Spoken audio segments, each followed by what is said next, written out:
Estate. Tonight on the Fifth Estate. September 11th, 2001, the most scrutinized day in history. Two of the most recognizable buildings in the city of New York have been attacked. And then the entire top of the building just blew up. But 8 years later, there may be more questions than ever. I do not believe that it was 19 guys with box cutters taking orders from Osama bin Laden in some cave in Afghanistan. An increasing number of people now believes the U.S. government was behind it. From the Twin Towers. Now, how many of you knew on 9/11 that these towers were brought down by explosive controlled demolition? To the Pentagon. Nothing hit the building at the Pentagon. The damage was caused covertly from within with pre-planted explosives. To the doomed flight, United 93. Brave people trying to combat terrorists in the cockpit. This is all the stuff, really, of a Hollywood blockbuster. This is really a problem for the official story. We've pulled the rug out from under the official story, and by...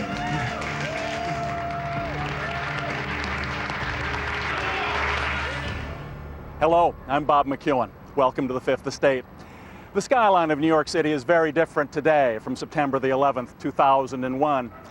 And public opinion here is very different too. In the immediate aftermath of those terrible events on 9/11, the majority of Americans believed their government and the official story, that 19 hijackers funded and trained by Al-Qaeda and Osama bin Laden were responsible. That was then. Incredibly, public opinion polls now show that the majority of Americans believe the Bush administration had advanced knowledge of those attacks and in one way or another allowed them to happen. And polls show that 1 Canadian in 3 believes that too. Tonight, call it conspiracy theory or the search for truth, we're going to ask, why is this happening? What are the unanswered questions and unresolved issues that have allowed these alternative 9/11 theories to thrive? Because one thing is certain, the people who believe them aren't going away anytime soon.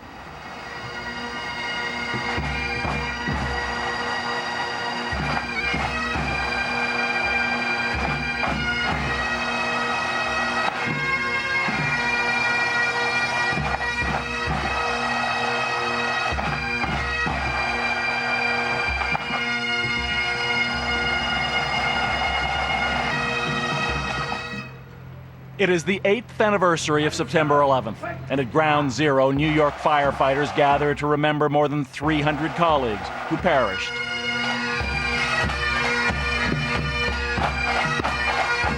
Every year they come to ensure that what happened here won't be forgotten, the worst attack on American soil since Pearl Harbor.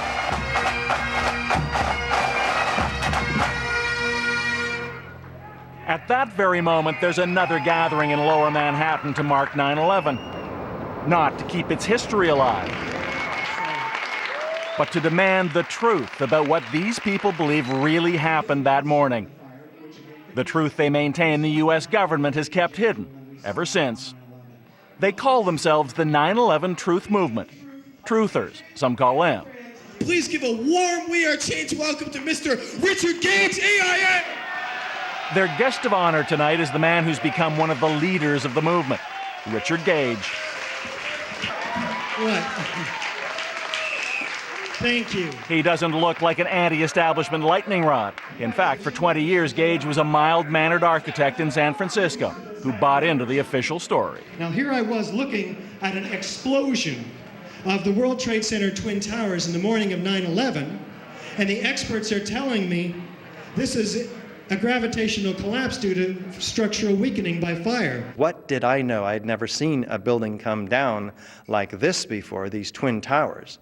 It's a very explosive event, as it turns out.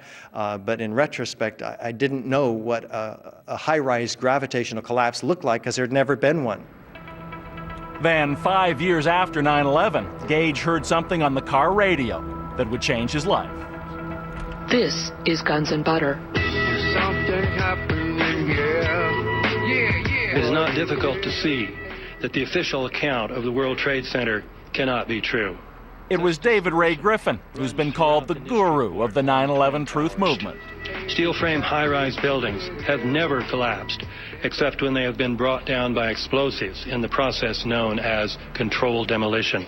It was like I was hit by a 2x4 3.5 years ago. I could not believe that here's this set of evidence which is so clear to me and to so many people, but that the large majority, the vast majority of architects and engineers were completely unaware of it, not having seen it on mainstream media. It's as if there's a curtain drawn over the story of the evidence of 9/11 and the destruction of these 3 World Trade Center high-rise collapses. He quit being an architect and has become a full-time proselytizer of the 9/11 truth movement.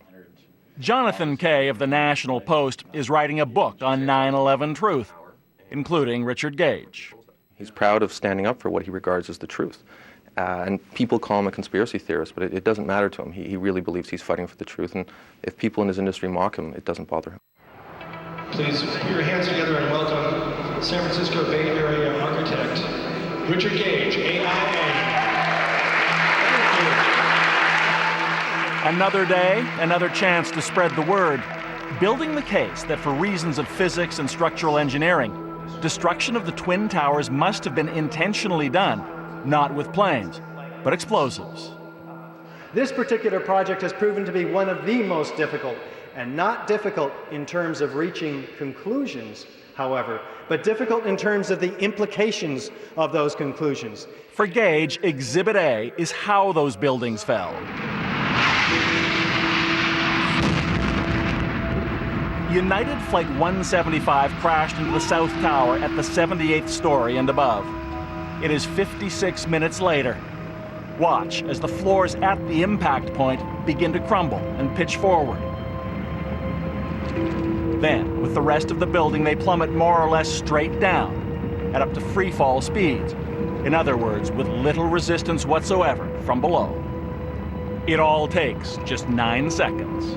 The only way that a building can fall for 100 feet of its fall at free fall acceleration in the first 2.25 seconds is to have those columns removed and all at once. There's nothing driving the rest of the building down after that upper section has destroyed itself. It's tearing itself apart at free fall acceleration.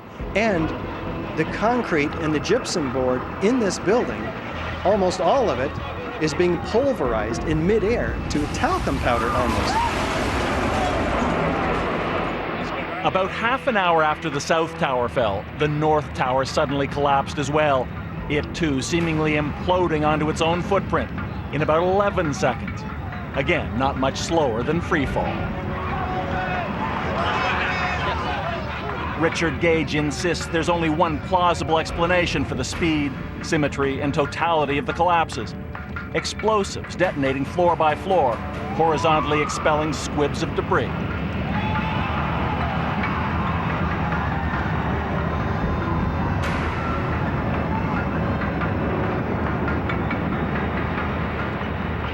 It's the building tearing itself apart at free fall acceleration, nearly, hurling 20-ton perimeter wall units to 600 feet away. The only way those can be landed at 600 feet away is to be expelled with instant acceleration out of the side of the Twin Towers at 50 to 70 miles per hour. What force can create that? According to Richard Gage, there's no doubt what it all means. 9/11 did not happen the way we have been told it happened. After the break, 9/11 truthers set their sights beyond the World Trade Center. This drama in the skies has gone on for almost 2 hours, and there's no U.S. Air Force. I said, this is impossible. That is when the penny dropped for me. And others are taking aim at them. The entire CIA, U.S. military, the entire journalistic establishment, hundreds of thousands of people would be keeping the secret today. How credible is that?